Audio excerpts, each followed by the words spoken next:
오늘은 아들의 눈에 비친 아버지의 뒷모습 이야기입니다. 구독과 좋아요 그리고 알람 설정 부탁드립니다. 재미있고도 좋은 글로 보답하겠습니다. 정갑선은 관직에 있는 동안 어찌나 청렴결백했던지 사람들은 그를 대쪽대감이라고 불렀습니다. 사적으로는 다정다감하고 겸손하며 친절하지만 공적인 일에는 서리빨처럼 엄격하여 사사로움이 끼어드는 법이 없었습니다. 부하들에게는 근무할 때 언제나 경계의 끈을 놓지 않도록 지시하고 철저하게 감독했습니다. 쌀 한 톨이라도 나라 재산을 축내는 자는 목을 자르겠다. 라고 하며 결연한 자세로 나라 재정을 지켰습니다. 관속이 뇌물이라고 하기도 어려운 곶감을 맛이나 보라고 정성으로 가져와도 내 이놈, 나를 어떻게 보고 이런 짓을 하는 게냐? 하며 호통을 쳐 바로 돌려보냈습니다. 정공의 가족은 누구라고 할 것 없이 부들 자리에 무명 이불을 덮고 잤으며 평생 비단 이불은 한 번도 덮지 않았습니다. 그 아버지의 그 아들이라고 정공의 아들 형식은 어릴 때부터 매사에 반듯하였습니다. 늘 책 읽는 아버지의 모습만을 보며 자랐기 때문에 사람이라면 마땅히 책을 읽어야 한다고 믿었습니다. 그랬기 때문인지 그리 빼어나 또래 친구들이 사자수학을 배울 때 형식은 벌써 사서를 읽었습니다. 정공은 비난한 가정에서 홀어머니의 외아들로 컸는데 어려서부터 효심이 깊었습니다. 한겨울에 몸이 불편해 입맛이 없었던 어머니가 혼잣말로 잉어가 먹고 싶구나. 라고 하자 강가로 달려가 돌을 던져 얼음을 부순 다음 잉어를 잡아와서는 어머니께 끓여드렸습니다. 어머니가 감동에 눈물을 흘리며 내가 괜히 말했구나. 라고 했습니다. 정공의 아들인 형식 또한 효성이 지극하여 서당에 갔다가 산길을 걸어서 집에 돌아올 때 또래 친구들은 산딸기를 따서 제 입에 넣기도 바빴지만 형식은 집으로 가져가 아버지께 먼저 드렸습니다. 정공에게는 중마고우인 김부자가 있었는데 자식이 없어서 한숨만 쉬다가 늦은 나이에 마침내 3대 독자를 얻었습니다. 눈에 넣어도 아프지 않은 아들을 옆에서 바라보는 것이 김부자의 유일한 낙이라 할 만했습니다. 유명한 장명가를 불러 상훈이라 이름 짓고 첫돌에는 온 동네 사람들을 다 불러 모아 사흘이나 잔치를 벌였습니다. 상훈이는 무탈하게 자라 8살이 되자 서당에 보내졌습니다. 그러던 어느 날 서당에서 집으로 돌아오던 상훈이 넘어져 정강이를 다치자 그 일을 들은 김부자는 곧장 서당으로 찾아가 훈장님을 만났습니다.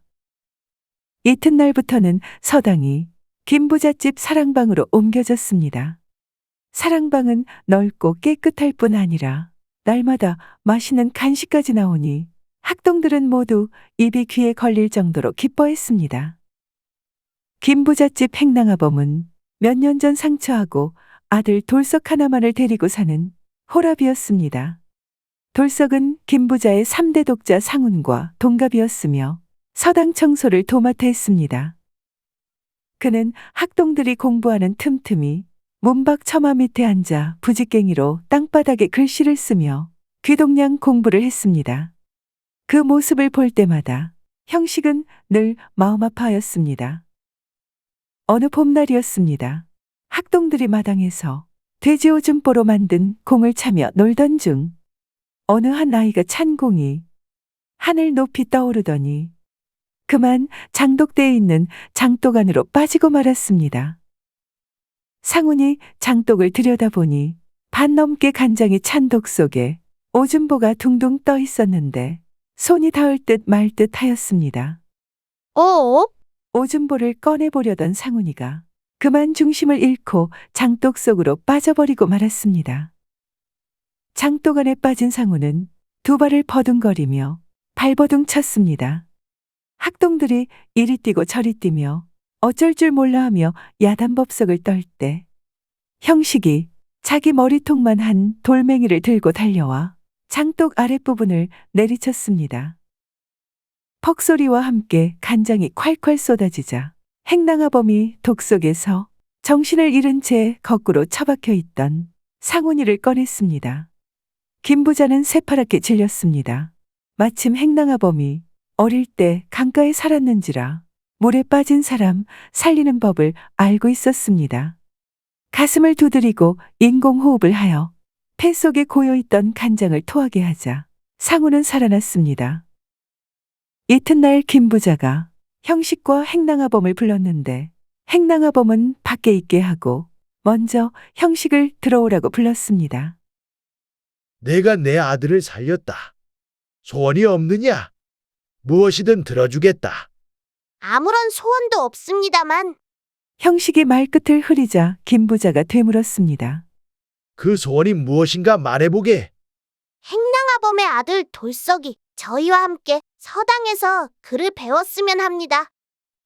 그러면서 평소 돌석이 문밖 처마 밑에서 부직갱이로 땅바닥에 글씨를 쓰며 귀동냥으로 공부하는 모습을 안타깝게 보아왔다고 말씀드렸습니다. 김 부자가 잠시 고개를 끄덕이더니 형식을 내보낸 다음 행랑아범을 방으로 들어오게 했습니다. 자네가 내 아들을 살렸네. 자네 소원이 무엇인가? 무엇이든 들어주겠네. 그저 이렇게 살아가는 것만도 감지덕지합니다. 다만 단 하나 소원이 있다면 그 한 가지 소원이 무엇이냐? 아들놈이 서당에서 글을 배울 수 있었으면 합니다. 알았다고 하고 행랑아범을 내보낸 다음 김 부자는 한참 동안 생각에 잠겼습니다. 이튿날 김 부자는 행랑아범과 돌석을 불러서는 눈앞에서 두 사람의 노비 문서를 불태웠습니다.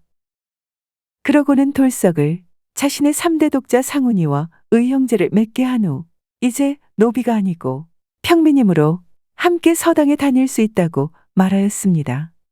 그뿐만 아니라 집 옆에 따로 집 한 채를 지어서는 돌석 부자를 독립시켰고 문전옥답 20마지기를 떼어내줬으며 청산과부로 있던 친모의 의견을 물은 뒤 그녀와 혼례까지 올려주었습니다. 그러고는 친구 전공의 집에 찾아가서는 아들 형식이 상훈의 목숨을 구한 일을 전하고는 고마움을 표했습니다. 당연한 일인지 모르지만 전공은 그 일이 일어났는지를 전혀 모르고 있었습니다. 몇 년 후 전공이 함길도 관찰사로 부임하자 온 식구가 그곳으로 이사가게 되었습니다. 이 무렵 형식은 18 씩씩한 장부가 되었는데 사서뿐 아니라 삼경까지 통달하였습니다. 전공이 임금의 부름을 받고 한양에 올라가 한 달 동안 맡은 일을 공정하게 처리하고 다시 함길도로 돌아왔습니다. 그런데 그동안에 결제해야 할 서류들이 산더미처럼 쌓여 있었습니다. 전공이 밤을 새워가며 결제하다가 향시 합격자 명단을 보게 되었습니다. 당시 향시는 초시로 지방 과거였으며 이 시험에 합격하면 진사나 생원이 되었습니다. 더하여 한양에서 시행하는 본고사인 복시에 응시할 수 있는 자격도 부여되었습니다. 그런데 합격자 명단에서 향시 장원으로 아들의 이름이 올라와 있는 것을 발견한 전공이 이방을 불러 호통을 쳤습니다. 당장 형식의 장원을 취소시키렸다. 이튿날 아침 향시 출제 채점 위원인 시관들이 몰려왔습니다. 형식의 실력은 당장 한양의 과거의 응시에도 장원을 할 정도로 뛰어납니다.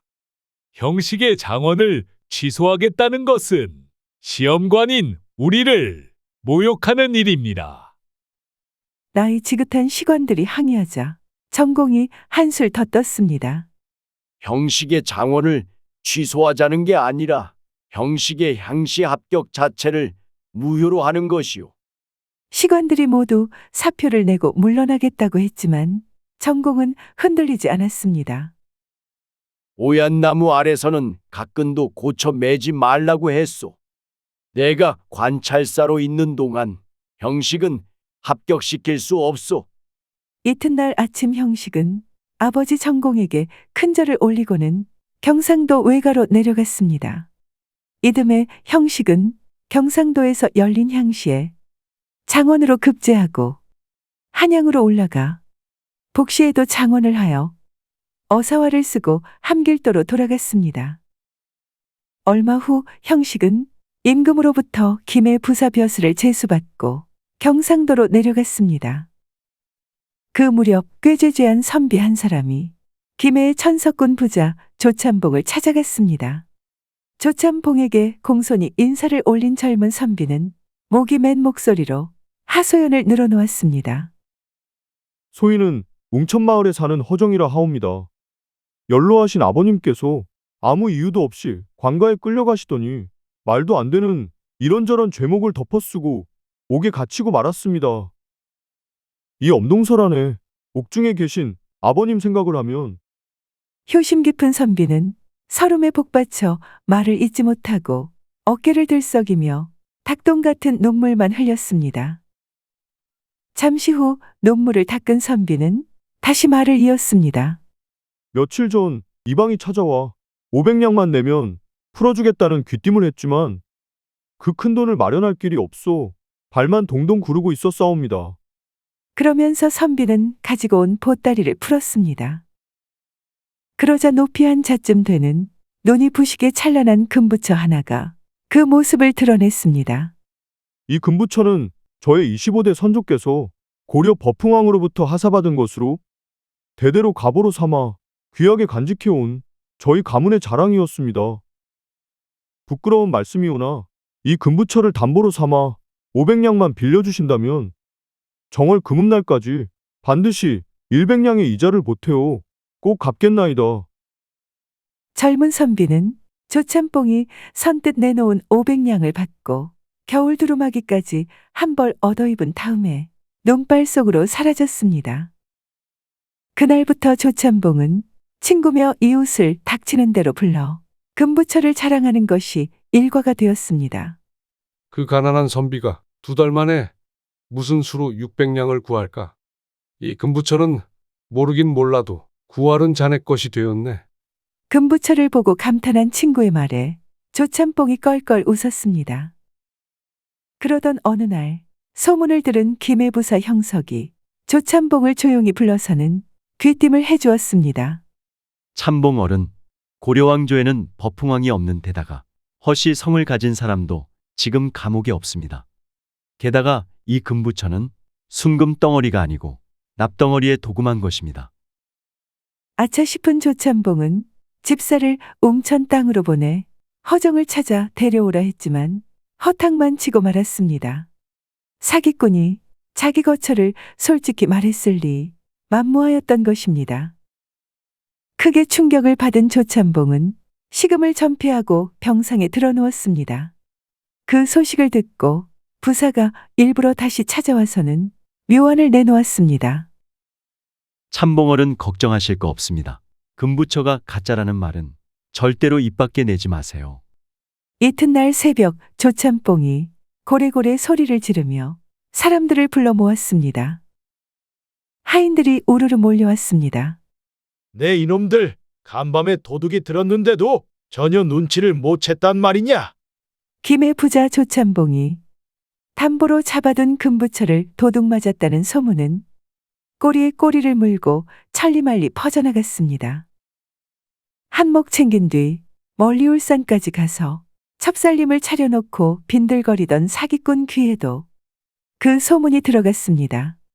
금부처를 도둑 맞았다고. 이건 오히려 절호의 기회가 아닌가. 이젠 내가 부르는 게 값이겠군. 5천냥? 아니지, 10,000냥은 받아내야지. 사기꾼은 급하게 돈 600냥을 만들어 정월 금음이 되기도 전에 김해로 조참봉을 찾아갔습니다. 소문대로 조참봉은 병상에 드러누워 있었습니다. 어르신, 여기 이자 100냥을 더해 600냥을 가지고 왔습니다. 제 금부처를 돌려주시지요. 조참봉이 다 죽어가는 소리로 말했습니다. 이 일을 어찌해야 할지 모르겠네. 그만 도둑을 맞고 말았다네. 젊은 선비 행세를 하던 사기꾼은 펄쩍펄쩍 뛰며 소리쳤습니다. 뭐라고요?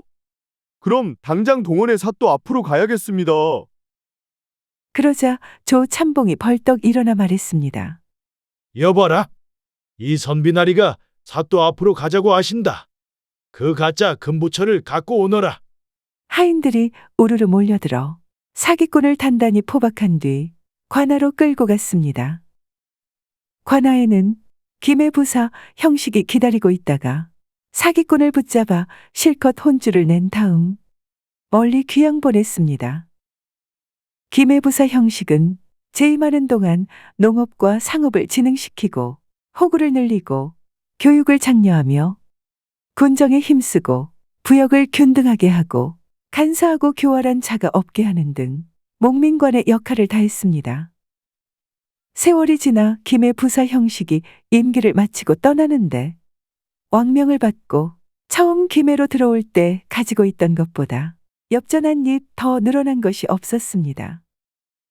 사또가 떠난다는 말을 듣고 어느새 김해 고을 백성들이 구름같이 몰려와서는 떠나지 말라고 외치며 큰 소리로 통곡했습니다.